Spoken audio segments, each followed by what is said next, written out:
I'm Carolyn Holzman, and this is Confessions of an SEO. Here in Confessions, I do talk a lot about SEO in various forms, testing, stories, rants, some new things, occasionally some non-SEO things, but you can sort of expect this to be the least SEO podcast on the planet, so don't worry about taking notes. Either way, you should expect plain talk with very little engineering mumbo-jumbo. And our time together is going to be on average around 15 minutes. I figure in your day, you've got work to do. My day, I have work to do. Sometimes the best gifts come in small packages. Next week, I'll be announcing Confessions' new show sponsor for the next 6 months. I'm very excited about that. Look forward to it. All right, welcome to Season 5, Episode 16 of Confessions of an SEO. Last week, I mentioned that this week's topic would be me sharing a hunch that I have about the indexation system specifically and our Search Console data and its connection to SEO SERP weather readings. So the title of this episode is called SERP Inversions, kind of like weather inversions. Now that it's kind of just us, I do want you to know that this is something I haven't spoken about publicly, so you're the first to hear it. Based on some potential correlation, I'm starting to consider that there are periods of time when our search consoles and, more importantly, the searchable index that we and our tools can see are disconnected from whatever bigger index Google is working on. In short, when the volatility metrics in the SEO weather tools appear calm on the surface in the visible SERPs, that might not be an accurate reflection of what's going on. There might be significant changes happening in Google's background systems that have not been reflected yet in the data that we can measure. And it's not during an update either. This is just normal, order of operations. So it turns out, like I mentioned before, there is an actual thing called weather inversions, and it's based on a disconnect between atmospheric layers. So for instance, the air near the ground gets isolated from the air above. So when it's measuring the temperature as they go up with altitude, instead of decreasing like it normally would, it increases the higher up you get. Now, what I'm about to say is probably the important part about how knowing about this will help us. In this, I believe that there is something critically useful, something that can give an edge over the average SEO and potentially be that sort of 1/1000th of a second improvement that will help your horse win the race. So are you ready? All right. So this disconnect that I'm talking about of the visible search pages from the action underneath, it impacts the whole system, like the indexation system reflects it, as well as the weather tools and even our Search Console data is delayed. So what do I mean by how it can help? So when we are using our tools, it's very important that we know whatever we're doing, we're getting accurate measurements. In short, where are we and where do we want to go? Those are two questions we're asking when we want to improve our content or make our content more competitive. If we don't know where we are in terms of the relevance of our content to the SERPs, and we all know we're aiming for the number one spot, that's 2 points, right? We have to know where we are, and then we not positionally, but just where we are in terms of overall relevance, and we're aiming for the number one spot. So if we're not where we think we are, and we take measurements of the SERPs that are not current to where things actually are, and we can't see them yet. I'm kind of lining this up a little bit. Think of it as if we're in Poughkeepsie, but we think we're in Chicago. We want to ask our navigation system how to get us to Dallas. So when we run that ask, we think we're getting directions from Chicago to Dallas, but the navigational system is mapping us from Poughkeepsie to Dallas. So there's a disconnect, and if we try and follow the instructions from Poughkeepsie to Dallas, when we think we're going Chicago to Dallas, we can end up all over the place and it taking a really long way before we would get there. So that's what I'm saying effectively, that if this is what we're doing when we take measurements from Google's SERPs for our main page, and we use SEO tools to ask us what's different, what can we improve on, what can we do to effectively get to the number one position. These tools look at the visual SERPs.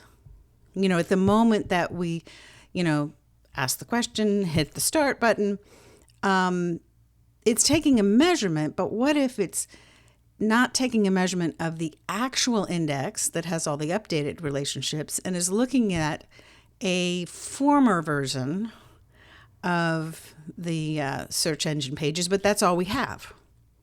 See, topically, it's not that different from getting directions from Poughkeepsie to Dallas instead of Chicago to Dallas.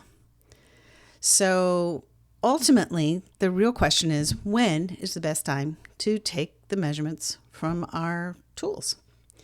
So if Google, to all intents and purposes, is disconnecting, I'm going to call it the serving system, that's one of the subsystems in the indexation system, that if it's disconnecting the serving system, so there's content that Google is working with that we don't see, then at this point, that scenario prevents us from seeing what we could see if we were testing with the full index that Google is working for. Now, the difference between those two, some call that collection of everything that is, let's say the supplemental index. That's everything Google has in their index without any type of filters applying. So, that's the index that has 500 identical press releases in there. That I believe the serving system is where they run their filters. So we only see 2 when we search, but Google's fully aware of all 500, let's say. So we do know that there are results that are indexed in Google, but are not served in the visible search pages. Now, that's also indicative of the difference between everything that Google has indexed and the smaller amount that Google lets us search and have access to by their search engines, right? So, when you search for something, you may only really be able to find a couple of hundred results. But I'm pretty sure there's more than 200 results for Austin Plumber. But Google kind of curates their results. So going back to the premise, so I'm thinking, is that disconnected state of the SERPs sound like the best time to take measurements of those SERPs? So if the visible search result pages are in a low volatility phase, which has occurred more lately than in recent times. I know this because this is the kind of thing that I measure in my crawl or no crawl project. You can look at the Semrush weather report, but they only show you the most recent 30 days. So I'm reviewing this on, Today is April 20th. And looking back at the past 20 days of April, 10 of them, half of the month so far, were in ranges of low volatility. Now, low volatility is simply movement in the SERPs. If one page moves up, that means every page behind it drops a space. No two results can share a position. And I know there are some of you trying to prove that as an inaccurate statement. And I say, spend the time the way you want to. But does that get you to Dallas? Now, I'm pretty good at recognizing patterns in Google bot behavior. Since March 19th, the date in my calculation was the technical end of the March core update, because starting on that date, 3 days in a row, Google pushed out 3 new Chrome builds on their Google bots. They don't do that in an update. Okay. Now, when Google updates the Chrome builds on Google bots, typically that brings us into high volatility in the SERPs. And I have incident after incident of this behavior. I have years of data reflecting it. Now, since the end of the March core update, which, like I say, March 19th, we've had high volatility readings, like high as in the 9s. It's on a scale of 1 to 10. I've never seen 10. We've always been banging up on the 10, but always from the 9s. And here's the pattern. On Wednesdays, there's high, extremely high volatility. And then Thursday, there's a new Chrome build on Googlebot, and the volatility drops. Now, this pattern has presented every Wednesday and Thursday in April, as recently as this past week. So 3 weeks, 3 exact repeats of this scenario. And just in case you're like, oh, that doesn't mean it's a pattern. Okay, I agree. But patterns can tell us something if we're looking at more than one thing. So I look at this through 3 different layers. So we've got the volatility. That's one layer, the spikes on Wednesday and the drops to super low volatility on Thursdays. Another layer is the introduction of new Chrome builds.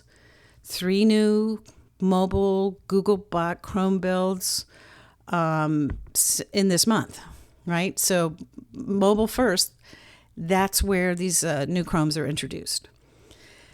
Then the third layer comes through the indexation testing results. It shows a delay in the serving of already indexed content each week. So what I'm driving at is how these seemingly minor aspects can lead us to a better and potentially unlikely place if we understand that search results are not reflecting the latest sort order. Because, in Google right now appears to be testing with a lot of Chrome builds in the mobile Googlebot. And they are crawling and recrawling the same pages with different mobile Googlebot builds. So is Google stupid? Or could it be possibly that there is a method in this, namely testing the results with all these different Chromes, but not serving all the changes yet, because they want to make sure that things don't implode. Like there's something unexpected and they have to reverse. So then reconnecting the visible SERPs back into the index, or maybe another description could be turning on the serving subsystem again. So the supplemental index of all that is now feeding back into the serving system through whatever filters they have. And it's on its way to get reflected into the searchable results eventually that we can see. And at that time, our experience is there's a spike of volatility as those visible results are being brought back closer to what the full index represents. So if we're trying to get measurements with SEO tools to inform our work, which time sounds like you're more likely to get a more accurate roadmap of what to do for your on-page? Not to put too fine a point on it, but which set of directions will get you to Dallas with the most ease, least amount of time on the road, and more importantly, the least amount of gas? Directions to Dallas based on a starting point where you really are, or are you going to experience that if you come from a starting place that may be where you are, but not where you really are. It makes sense with driving directions. I think it's been conventional wisdom that has led us to think low volatility environments are logically the best time to take measurements. But what if low volatility, as it's starting to appear to me, are just times when the serving system is not updating into the live search results? So then logically, albeit unconventionally, what if the actual true measurements can be gotten, say, within 24 hours of a spike of volatility? This concept is new to me, okay? So I'm fleshing it out and trying to put some language around it. But like I say, it's new. And so I'm going to start timing my Cora reports to the schedule and see if I can demonstrate this to myself. I welcome and invite you to do the same if you use Cora software. What if this actually proves to be an accurate description, right? And I don't think it just applies to Cora. I'm familiar with Cora. I know people use other softwares, Surfer, things like that, that look at the SERPs and even, artificial intelligence. If it's able to only view the live visible results, but those aren't necessarily in order, when you run correlation calculations, it matters, the positions of things and what is on those pages. So even in a normal volatile environment like Google, I think getting accurate positional readings and correlational work, that's kind of everything. Well, that's it for me this week. Thank you for being a listener. If you are looking for a reliable indexer, check out Indexilla. It's my indexing platform to get content and backlinks crawled, completely within Google's terms of service and safe for every type of link, even your money site. You can find it at indexilla.io. My specialty, as you can see, is forensic SEO. If you've got questions about your site and you need to get a fresh take on why things are happening as they are or not happening as they should, feel free to reach out. Stay on the cutting edge of the state of indexing. Check out Crawl or No Crawl on Substack. You can find it by searching for Crawl or No Crawl. It's even got its own knowledge graph.